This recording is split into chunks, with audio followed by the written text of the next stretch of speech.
100% guarantee দিয়ে বলছি, আজকের এই ভিডিও দেখে ঘরে যদি দই তৈরি করেন, দোকানের মতো পারফেক্ট দই আপনিও তৈরি করতে পারবেন। দেখেন দইটা একেবারে উপর করে ধরেছি, একটুও কিন্তু পড়েনি, এত সুন্দর জমাট বেঁধে গেছে। চাইলে আপনারাও কিন্তু এরকম পারফেক্ট মিষ্টি দই তৈরি করে সবাইকে খাওয়াতে পারেন। এমনকি মিষ্টি দইয়ের পরিবর্তে যারা ডায়েট করেন, সেমভাবে কিন্তু টক দইটাও তৈরি করে আপনারা ডায়েটের ক্ষেত্রেও কাজে লাগাতে পারেন এই দইটা। চলুন মূল রেসিপিতে চলে যাই। প্রথমে এখানে আমি 1 লিটারের মতো দুধ নিয়েছি। দুধটা জাল করে নিব। আর এই দুধটা অনেক ঘন ছিল, খাঁটি গরুর দুধ ছিল। দুধটা এই তো বলক চলে আসছে, আর এ পর্যায়ে চুলাই থাকবে, অন্যদিকে বাকি কাজটা আমি সেরে নিব।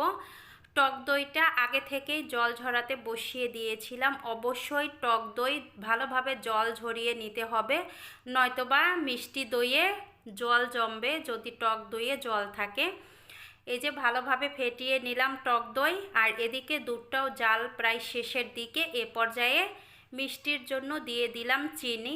আমি দইটা সাদা তৈরি করব, এজন্য ক্যারামেল তৈরি করলাম না। চাইলে আপনারা ক্যারামেল তৈরি করেও দিতে পারেন। দুধটা জাল করে অর্ধেকটা পরিমাণের মতো করে নিয়েছি। দেখেন এখন দুধ ঘন হয়ে গেছে, গ্যাসটা বন্ধ করে দিয়েছি। যে পাত্রে দইটা বসাবো সেই পাত্রে টক দই দিয়ে দিলাম। টক দই দিয়ে ভালোভাবে মিশিয়ে নিব।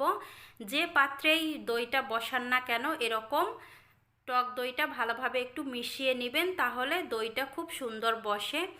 এখন জাল করা দুধটা কুসুম গরমের চেয়ে একটু বেশি গরম আছে। এ পর্যায়ে কিছুটা পরিমাণ দুধ ফেটানো দইয়ের মধ্যে দিয়ে দিলাম, দিয়ে ভালোভাবে মিশিয়ে নিচ্ছি দইটা দুধের সাথে। এখন এই দইটা দুধের মধ্যে দিয়ে দিলাম, দিয়ে আবারও কিছুক্ষণ মিশিয়ে নিতে হবে। আর এভাবে মেশাতে মেশাতে দেখবেন উপর দিয়ে ফেনা হবে। ফেনা হলে দইয়ের উপরে সুন্দর একটা প্রলেপ পড়ে মোটা। এই তো দুধটা মেশানো হয়ে গেছে। এখন এক এক করে প্রত্যেকটা পাত্রে দুধ ঢেলে দিব, আর প্রত্যেকটা পাত্রেই কিন্তু এই উপরের ফেনাটা পড়ে যাবে। দেখেন প্রতিটা পাত্রেই।